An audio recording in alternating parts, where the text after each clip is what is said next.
vector components.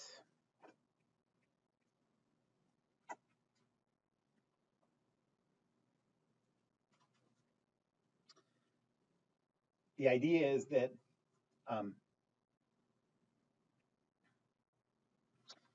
any two-dimensional vector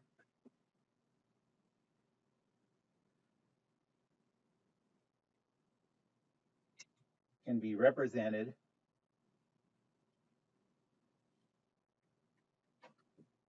as the sum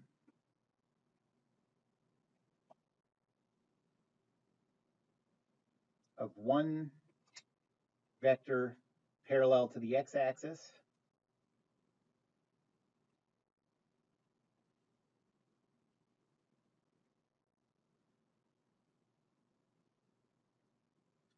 and one vector parallel to the y-axis.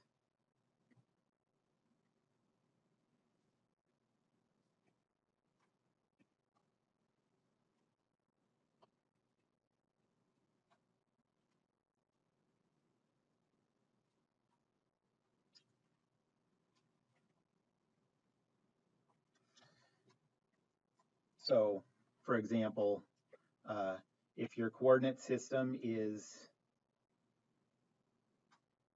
like this,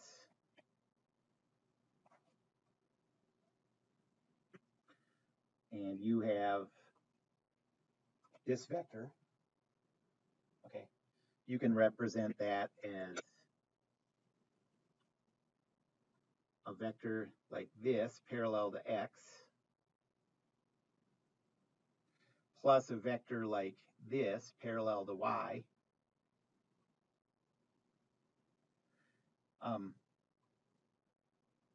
So this is the x component and the y component.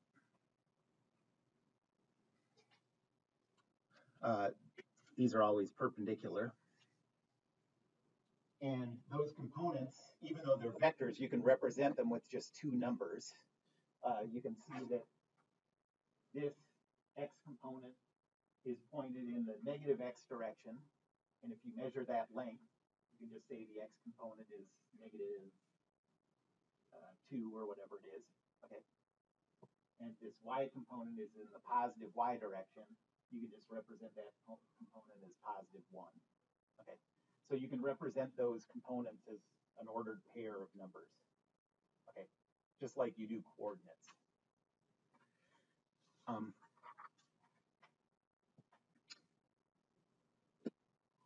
And this probably makes you think of coordinates of points, and you can think of it as equivalent to that.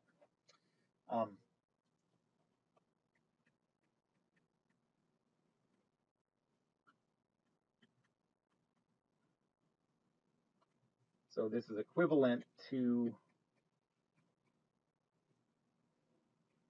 coordinates of points.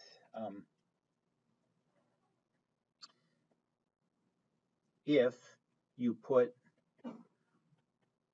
the tail of the vector at the origin of the coordinate system. So at the coordinate system origin. All right, so I'm going to take that same coordinate system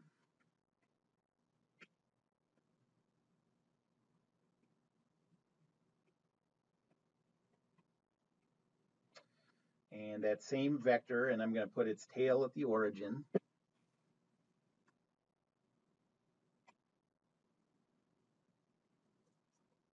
Okay.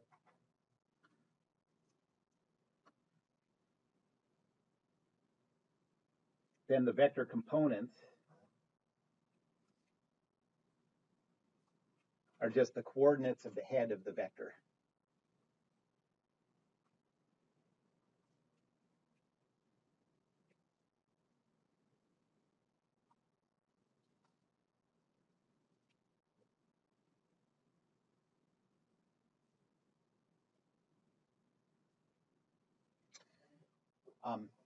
People write vector components a few different ways.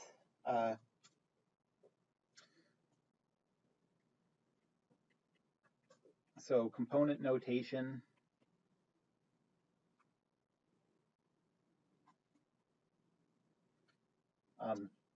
For a vector, so let's say that the x component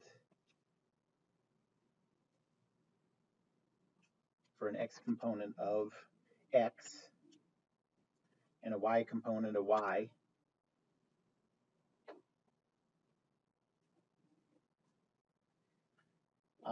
The way I'm going to do it most often, I mean, I'll try to go back and forth a little, but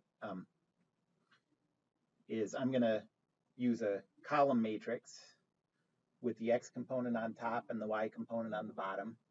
There's some mathematical benefits for using that later on, because you can use matrix notation with vector components in a lot of cases. But you'll also see people write it like coordinates, and you'll see people write it like coordinates in whatever kind of brackets those are. And you'll see people write it as the x component times an I with a hat over it. It sort of looks like an Illuminati symbol.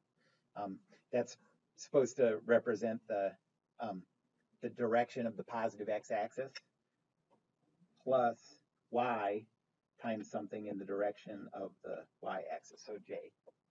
So all four of those things mean the same thing. And in different classes, you're just going to have to go back and forth between these a little bit. Physics people are more likely to use the IJ notation. Engineering people are more likely to use the bracket notations, but depending on what kind of operations you do, you'll see these in different classes. But they all mean the same thing.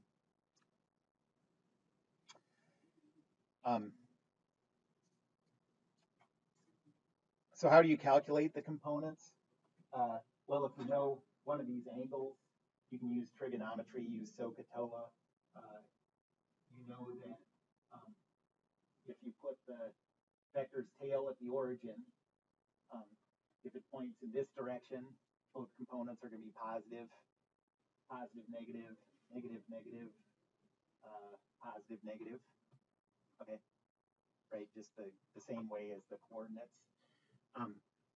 And so, yeah, you can always use SOHCAHTOA to do it. I think people who do these calculations in their head, when you get used to doing them in your head, you do it sort of using SOHCAHTOA. But one way that always works, and since you always have a calculator in your pocket, with phones especially, it's nice to always have a way that works. And also, I think this is nice for when you start programming stuff. So I'm going to give you one way that always works.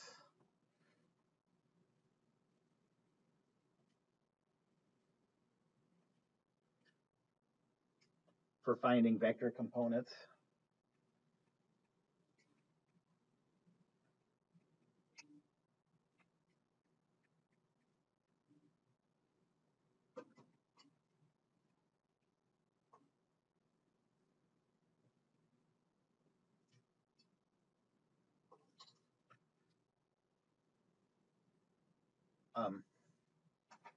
So let's say that the vector I'm going to use has a length of 10 and makes an angle of 20 degrees with the vertical.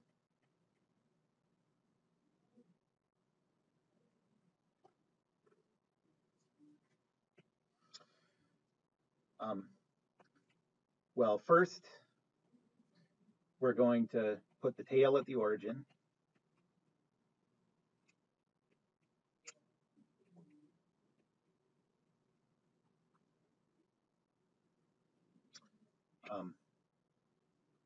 And if you use this coordinate system, it looks like this.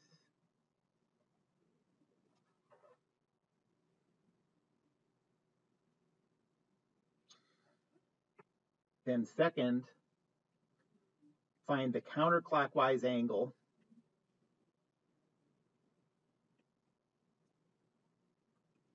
from the positive x-axis to the vector.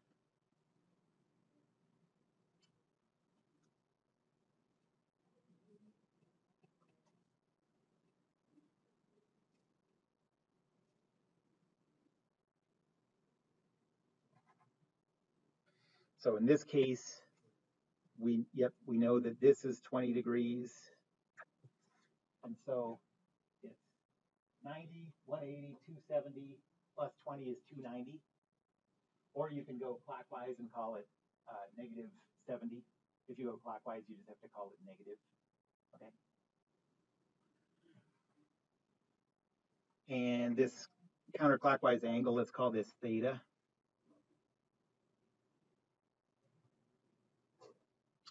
And then the vector components are just the length of the vector times the cosine of the angle, length of the vector times the sine of the angle. So this angle is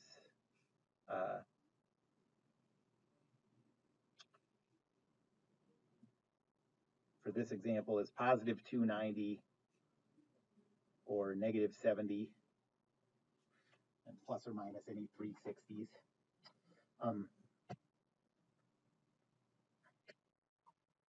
And so in our case, the length is 10. And we're multiplying 10 times cosine of 290 and 10 times sine of 290. The nice thing about this is you never have to think about the signs. The signs work out for you. And you get 3.42 negative 9.40.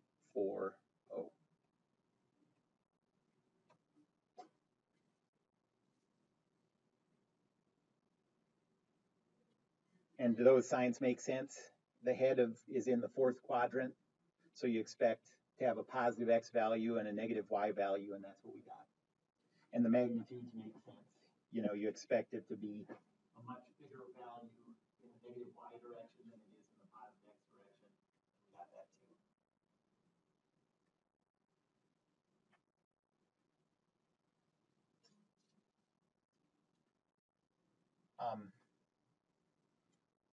Okay, so in math classes, I don't know if any of you have had math classes where you've talked about vectors yet, but for the most part in math classes, there's not really any reason to think about, to picture coordinate systems with different orientations. It's basically just a matter of like turning your head if you're only thinking about it mathematically. But in physics classes, the coordinate system is going to represent an orientation of math world compared to the physical world. And so there'll be times when we want to use funky coordinate systems. So let's use that vector that we just had.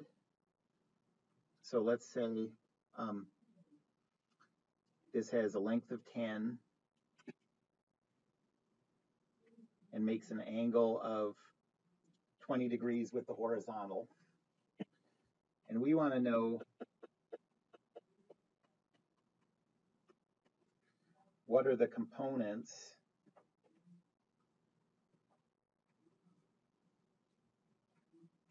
in a coordinate system that's oriented like this, where this is the x-axis and this is the y-axis.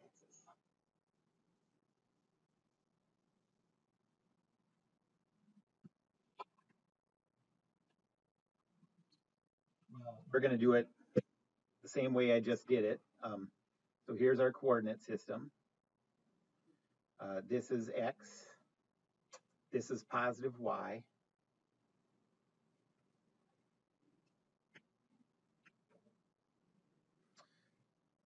And then I'm going to put the tail of the vector at the origin.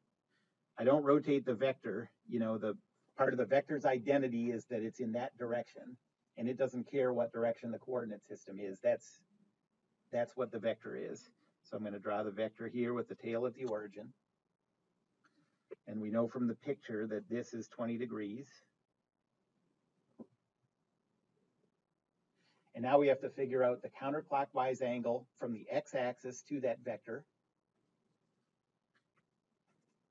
In this case, what's theta equal to?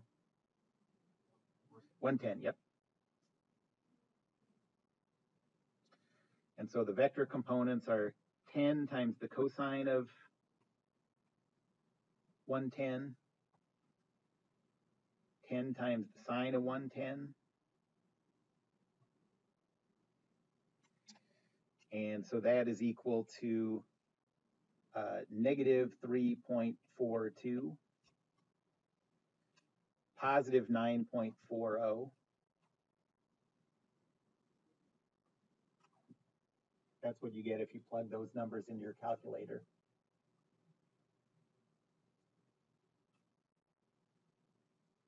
So there's going to be a lot of times in this class where we have a vector and we have to represent it in some unusual coordinate system. But the approach is always the same. So now we're going to do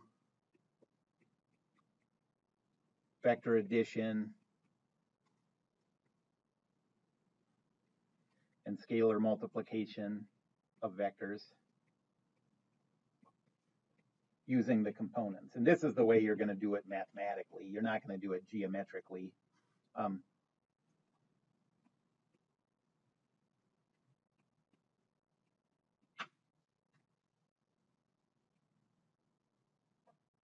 Okay, so when we do this stuff using components, we've already talked about what the meaning of adding vectors is. So this component approach needs to match that physical approach.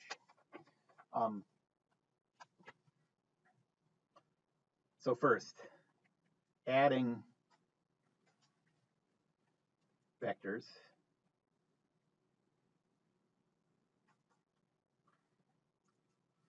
So let's say that you have a vector AB. Those are the components. And you're adding it to a vector with components CD. And we want to know the components of the sum of those vectors, the resultant vector. And the answer is you just add up the x components, and that's your new x component of the resultant vector, and add up the y components, and that's the y component of your resultant vector. And you're done. And that simple way of doing component addition means the same thing as that physical meaning of vector addition that I told you about last time.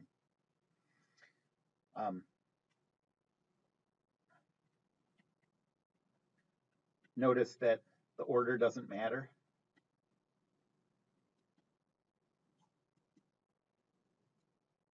Just like adding two numbers together, if you have a vector A and you add it to a vector B,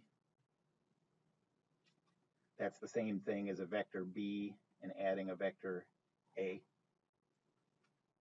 And these arrows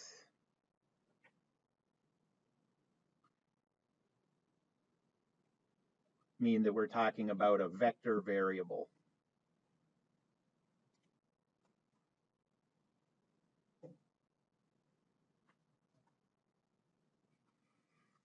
So if there's an arrow over the top of a variable, that means that variable can be broken up into components. Okay. So that means that when you're talking about the components of these vectors, you don't use the vector symbol. Like here, A, B, C, and D are just numbers. And together, those components make up a vector.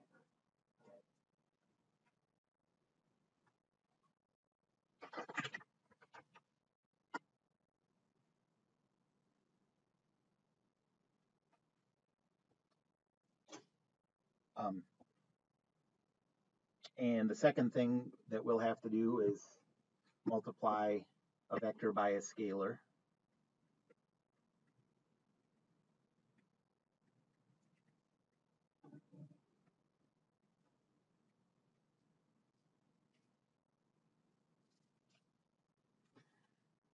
And this has to have the meaning that the physical meaning that I gave last time too, and it does. So let's say that we have a number c that we're multiplying to a vector with components a, b.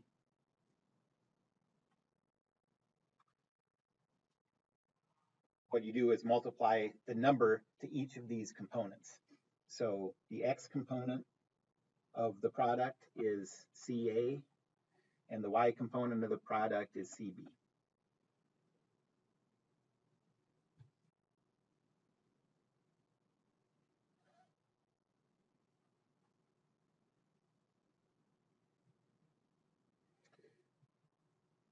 Okay, so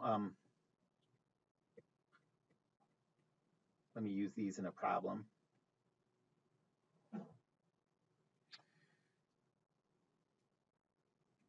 So let's say we have a vector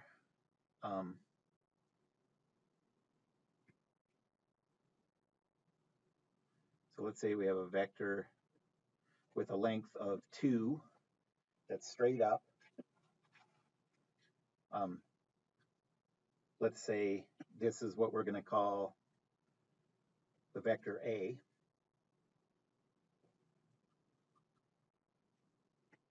And then we have a vector with a length of 4.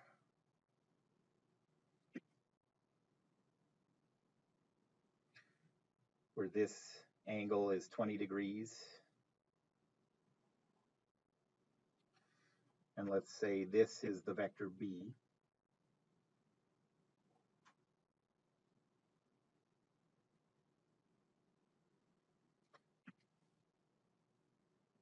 And now let's say that the coordinate system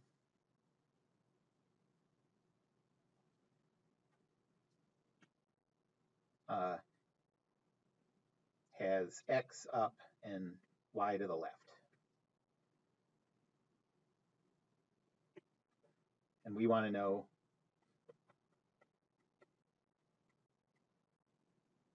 what are the components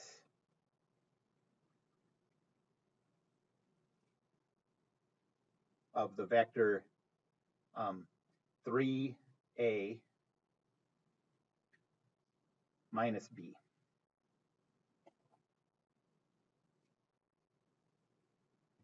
In this coordinate system. Okay, so the way we're going to do this is first we're going to calculate the components of these two vectors in this coordinate system. Okay, and then we're going to use the rules for adding and multiplying with vector components. So here's the coordinate system.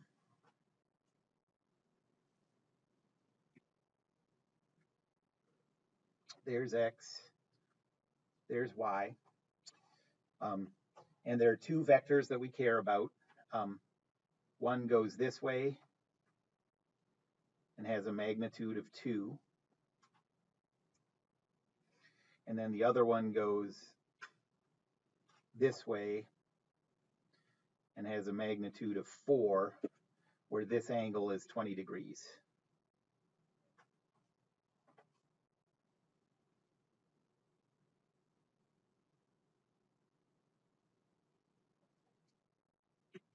So first A,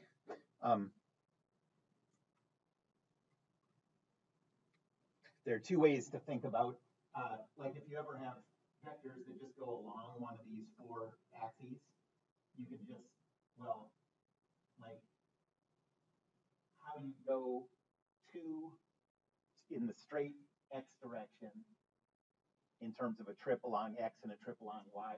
First you go 2 along x, and then you don't go anywhere. You're already there. So this is only going to have an x component of 2 in the positive direction. So positive 2, 0. Okay, you can just eyeball the ones that are on those 4 axes. Okay, so A is just positive 2, 0. You could also think of that as the angle is 0 degrees, and they would be 2 times cosine of 0, 2 times sine of 0, and it gives you the same thing. but you can just do those right off the bat. And then for B, what's the counterclockwise angle from the positive x-axis to that vector B? Yep, positive 70. So this is 4 times cosine of 70, 4 times sine of 70, and that, I can't do that in my head. What, can someone calculate 4 times each of these two?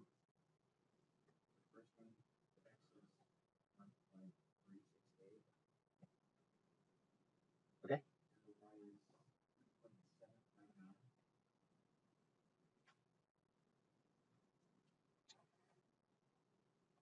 Okay, so now we have both of those in components. Now we're going to go 3 times the components of A minus the components of B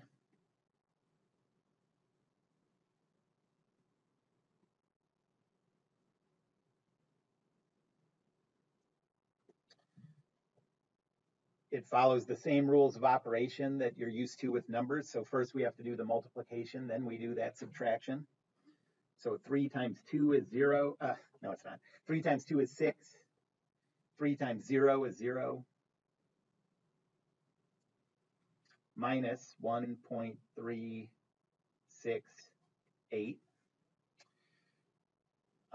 and 3.759. And that gives 4.632. And this one is negative 3.759.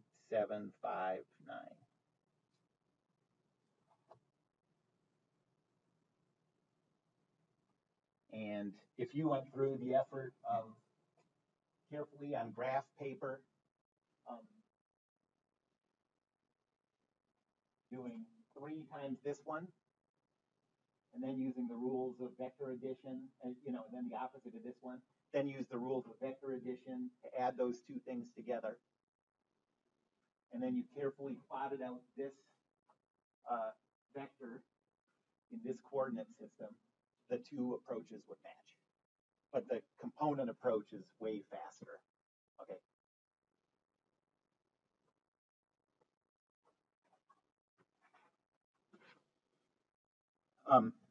There are two other things that we'll sometimes need to do with vectors. Calculate the magnitude of a vector where you know the components, and take derivatives and integrals of vector components.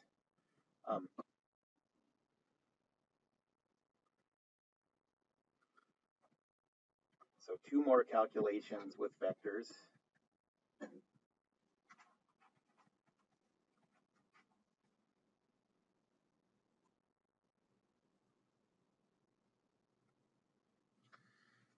The first one is to calculate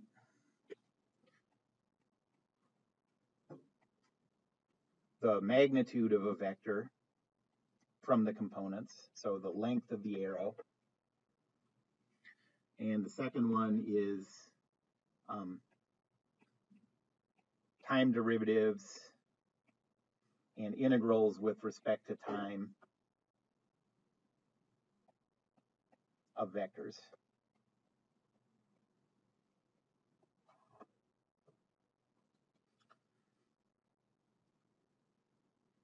Okay, so to calculate the vector magnitude,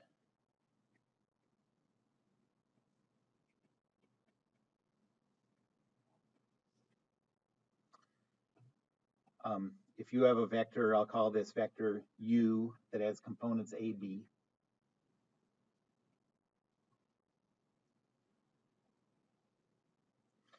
Then the magnitude, which uses the notation is like an absolute value of a vector. That's the magnitude of a vector. And the way you calculate that is the square root of the sum of the squares of the components.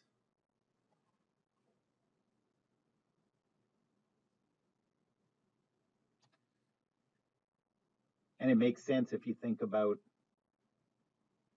the vector and the components making up a right triangle.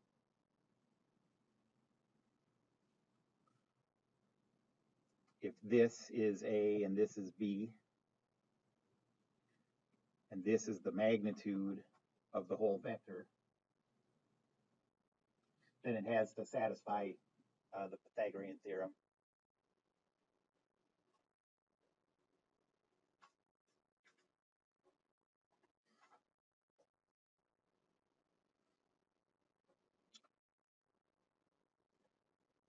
And next, calculus operations.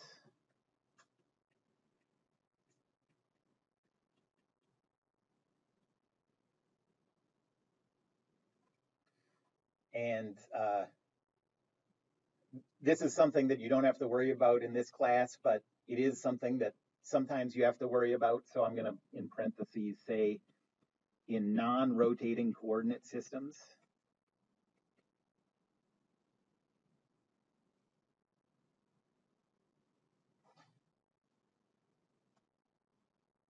So if your coordinate system is rotating over time, then it's more complicated to do time derivatives than what I'm going to show you. But we're not going to have to worry about that here.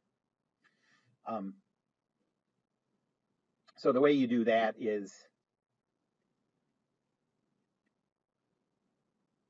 just do the calculus operations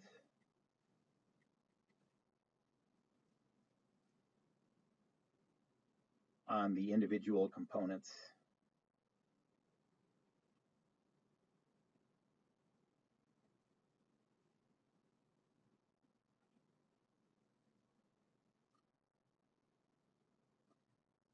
So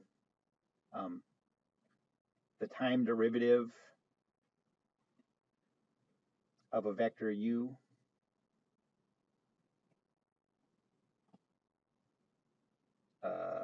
I'm going to move this down. So let's say that we have a vector u again that's A is the x component, B is the y component. Then to take the time derivative of that vector, you just take the time derivative of the x component, and that's the x component now of the derivative. And the y component is just the time derivative of the old y component.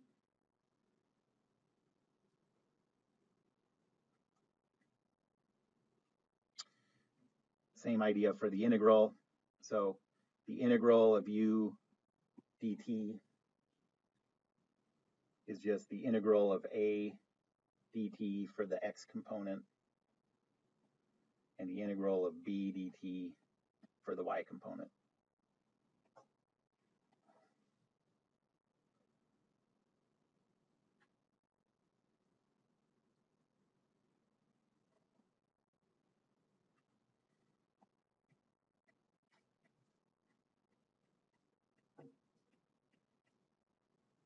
Okay, so let's say that we have a vector u that's a function of time. And let's say that the x component is 5t and the y component is negative 2t squared.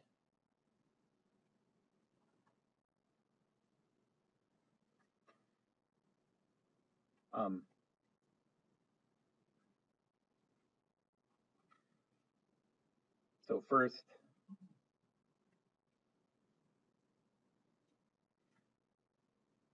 let's calculate u dot at time equals 2.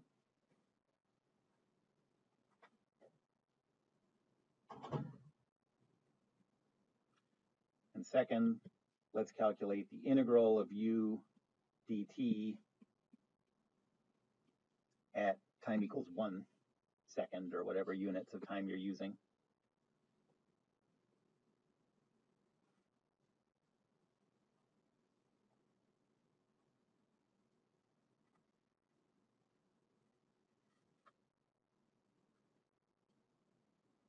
Well, u dot is a function of time. is 5 for the x. We're just taking derivatives with respect to time. Negative 4t. And now we want to evaluate that. So u dot evaluated at time equals 2. Just plug 2 in for these, and you get 5 for the x component, negative 8 for the y component.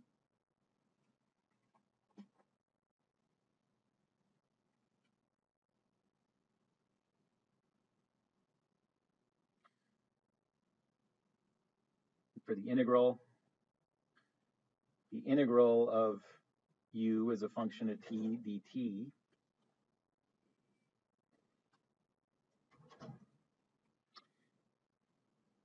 is 5/2. Oh, you know, did I give boundary conditions here?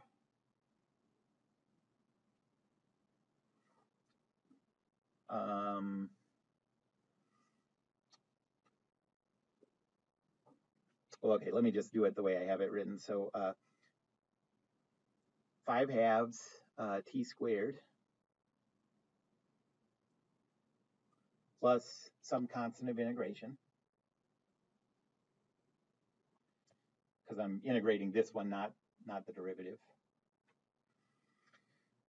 And then negative 2t cubed over 3 plus some constant c2 .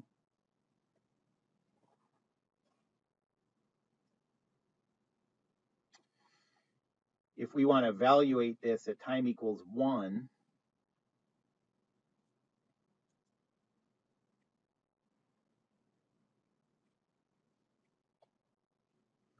we would get 5/2 plus c1 and negative 2/3 plus c2. The c1 and the c2 are unknown constants of integration. So how would we calculate those? What? We'd need to be given boundary conditions at the start of the problem. So we can't find C1 and C2 unless we're given boundary conditions. Like, for example, that the integral of u at time equals 0 is equal to 5 for x and 6 for y or something.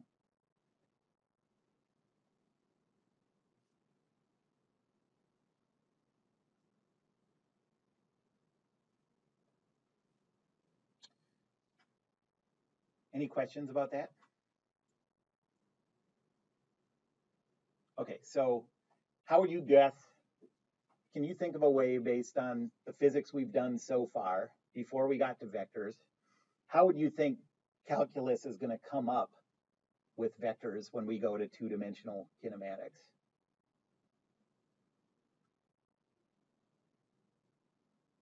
Yep.